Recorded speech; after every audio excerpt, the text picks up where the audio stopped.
Una vez que ha transcurrido el tiempo indicado por la Presidencia, ciérrese el sistema electrónico. Señora Presidenta, conforme al registro en el sistema electrónico, se emitieron 96 votos, de los cuales 87 son a favor, 9 en contra y 0 abstenciones.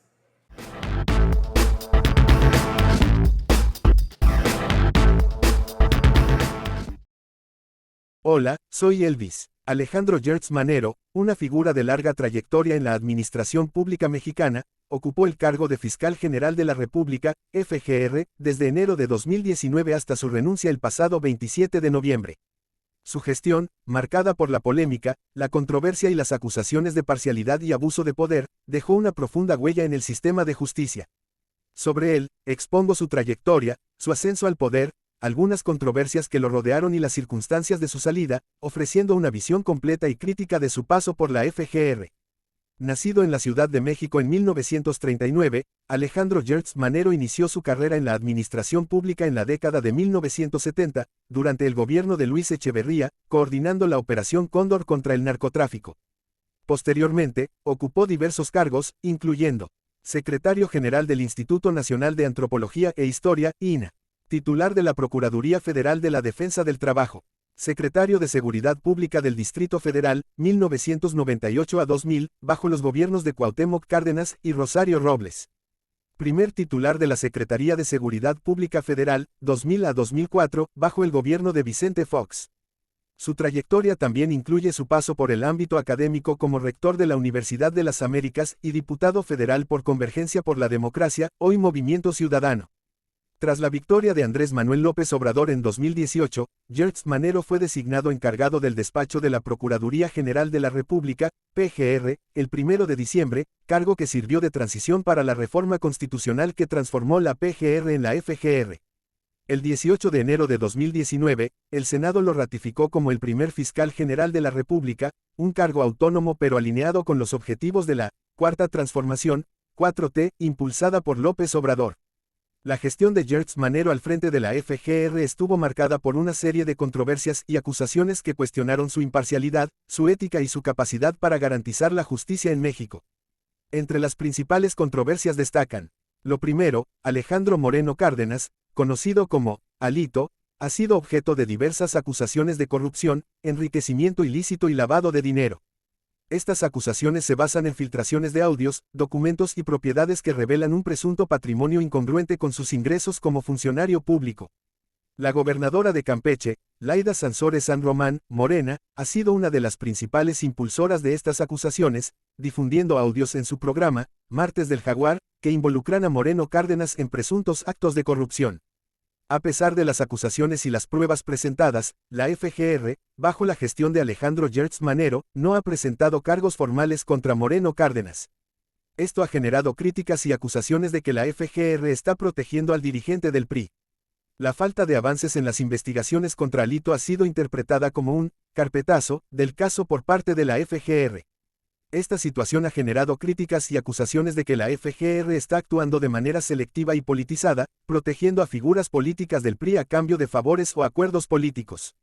En acto seguido, la decisión de la FGR de cerrar el caso del general Salvador Cienfuegos, acusado por Estados Unidos de vínculos con el narcotráfico, en solo 72 días y sin presentar cargos, generó desconfianza en el compromiso de la Fiscalía para investigar a altos mandos relacionados con delitos graves. Por otro lado, Gertz Manero fue acusado de utilizar la FGR para vengarse de Alejandra Cuevas Morán y su madre, Laura Morán Servin, acusándolas del presunto delito de homicidio doloso por omisión en el cuidado de su hermano, Federico Gertz Manero. El caso llegó hasta la Suprema Corte de Justicia de la Nación, SCJN, que anuló el auto de formal prisión contra Cuevas Morán y absolvió a Morán Servin, representando un revés humillante para el fiscal. Así pues, en los meses previos a su renuncia, la presión sobre Gertz Manero había aumentado significativamente. Las críticas a su gestión, las controversias en las que se vio envuelto y el cambio de gobierno con la llegada a la presidencia, por la comandanta suprema Claudia Sheinbaum, crearon un ambiente desfavorable para su permanencia en el cargo. Ayer, día 27, el Senado de la República aceptó la renuncia de Alejandro Gertz Manero como fiscal general de la República.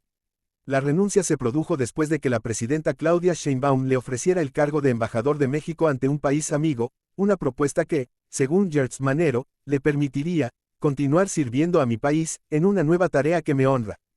Sin embargo, la oposición política cuestionó la legitimidad de la renuncia, argumentando que la propuesta de ser embajador no constituye una causa grave para dejar el cargo y que la salida de Gertz Manero podría abrir la puerta a un fiscal, a modo que responda a los intereses del gobierno. La gestión de Alejandro Gertz Manero al frente de la FGR fue un periodo oscuro para el sistema de justicia.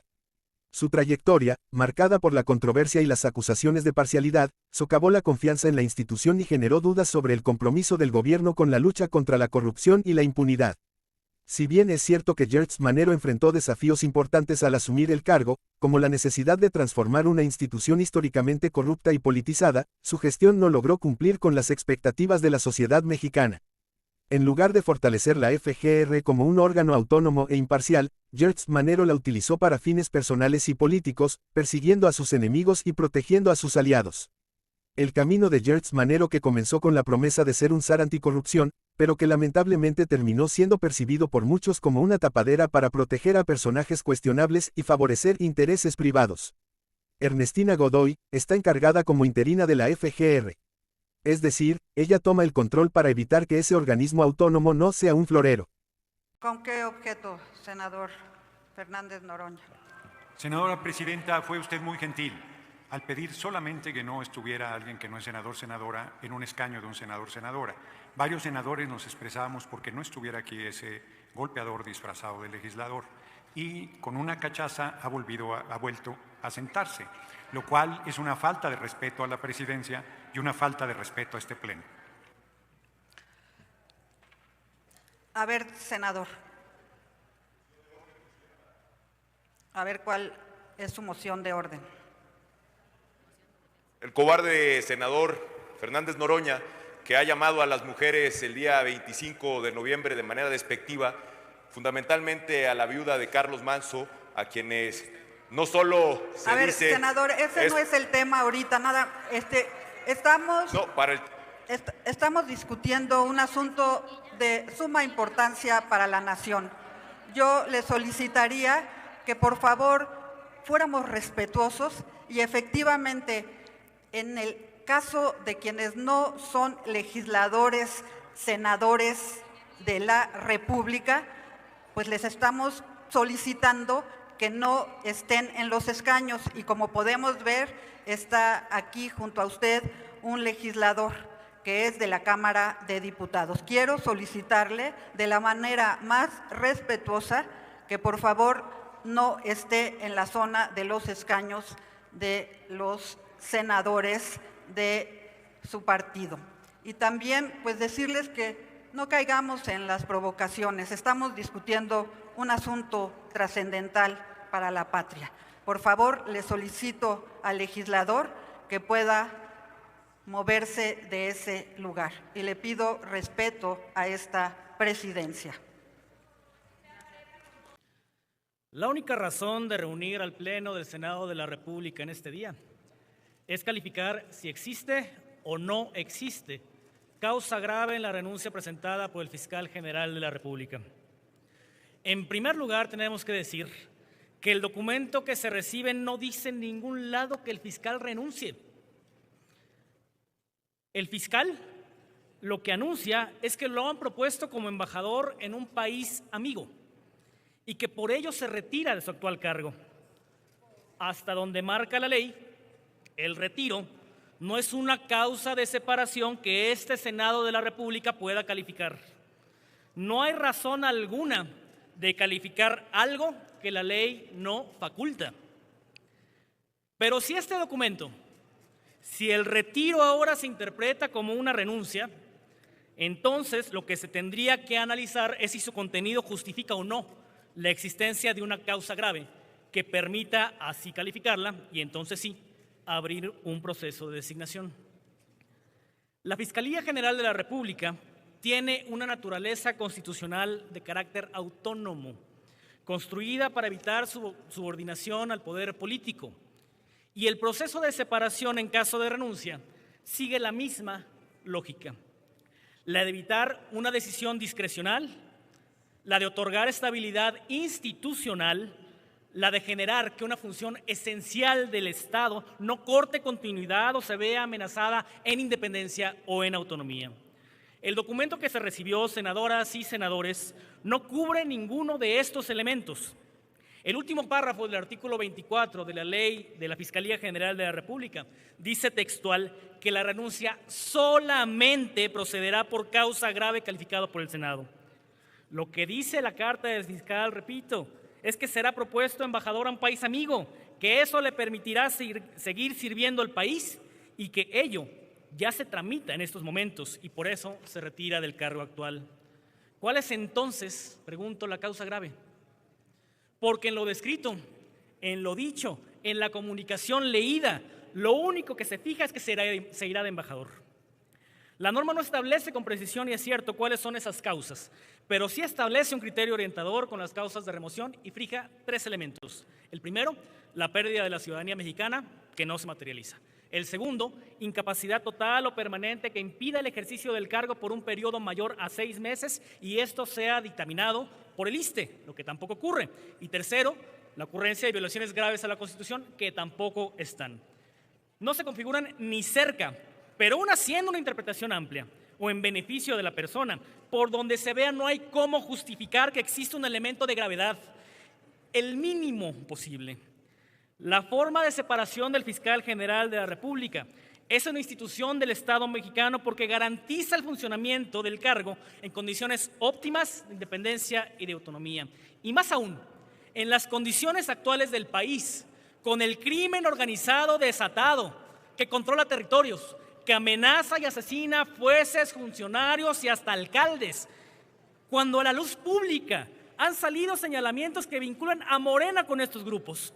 No puede crearse un precedente de esta naturaleza. No puede justificarse la separación del fiscal sin causa grave. Y de hecho sin causa, porque además el retiro que anuncia es un acto que él da por hecho, pero no existe de manera formal.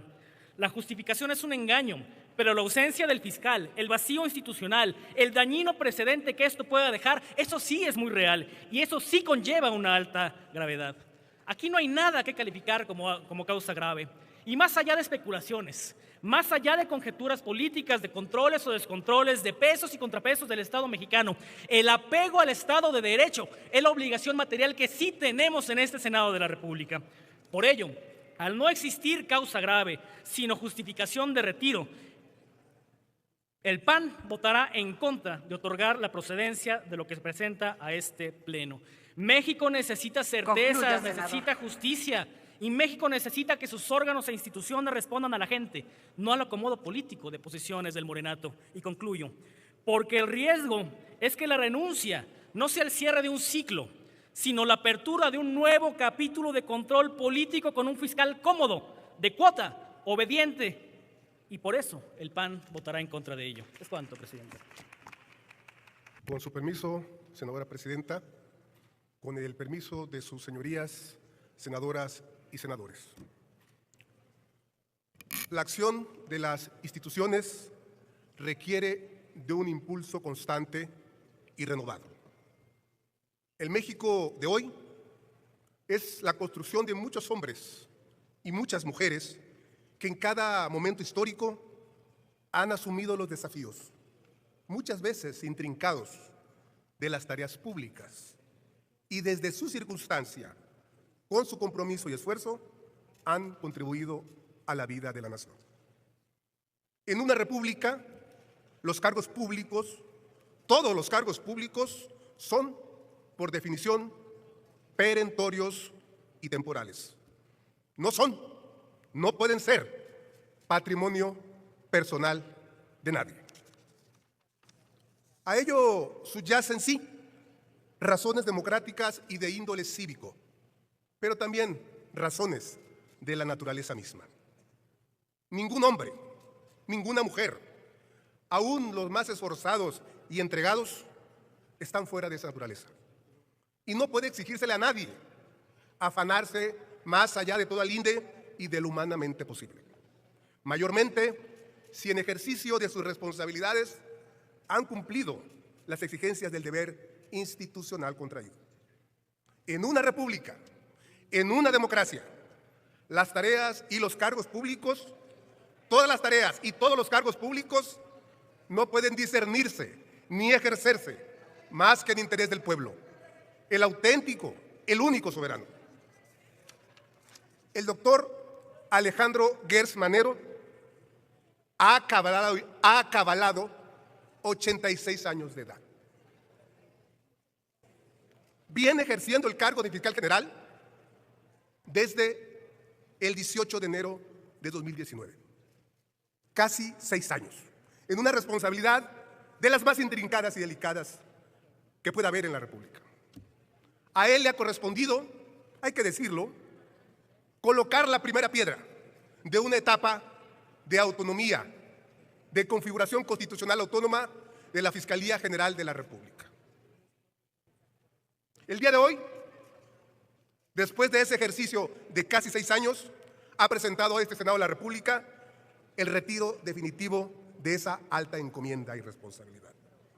En los términos de lo mandado por el artículo 24 de la Ley de la Fiscalía General de la República, párrafos penúltimo y último, procede a aceptar y a aprobar dicha solicitud. No omito invocar que este Senado de la República ha sentado ya un precedente parlamentario, específicamente el 18 de noviembre de 2023, relativo al caso del entonces ministro de la Suprema Corte de Justicia de la Nación, el ciudadano Arturo Saldívar Lelo de la Rea, quien hubo manifestado su retiro voluntario y definitivo de ese cargo jurisdiccional, y este Pleno entendió sustentada la causa grave exigido por la ley. Les pido de manera comedida y respetuosa a las y los integrantes de este Senado que actuemos con altura y con responsabilidad. México es la construcción de muchos y de muchas. En esta nueva etapa necesitamos una procuración de justicia vigorosa, una procuración de justicia que haga realidad el anhelo de muchas mexicanas y mexicanos por tener acceso a instituciones que obren con diligencia y que, sin cortapisas, sirvan a la protección de los derechos de todas y de todos. Es cuanto, ciudadana presidenta.